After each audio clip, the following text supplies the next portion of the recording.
Velkommen til Engelsk på C-niveau. Vi har lavet den her lille video for at give en kort introduktion til nogle af de ting, du kan finde inde i frontrummet. Vi starter på forsiden. Det blå felt, øverst til venstre, det er et nyhedsfelt, så hold godt øje med det. Det pink felt, øverst til højre, der står flere lærernavne. Når du tilmelder dig, så får du besked om, hvem der er din lærer.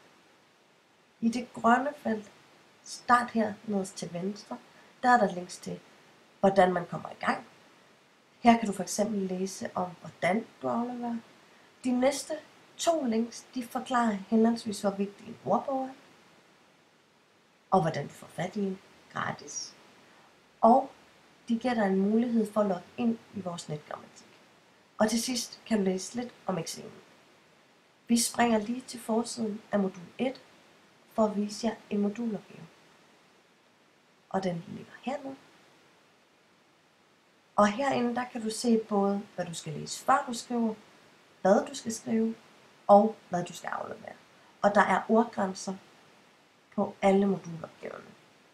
Nederst er der, som du kan se, en obligatorisk grammatikquiz, som ikke skal afleveres. Det er her, du tester din egen viden om grammatik, og du finder ud af, hvad du eventuelt skal øve dig på i vores netgrammatik. Og vi har kun udvalgt de allervigtigste områder i grammatikken til vores quizzer. Tilbage til forsiden og til det blå felt nederst til højre. Her finder du forskellige redskaber, du kan bruge undervejs. For eksempel et notesark, du kan udfylde for hver tekst, du læser. Det var en kort introduktion til vores frontrum. Velkommen til. Vi håber, I bliver rigtig glade for at være.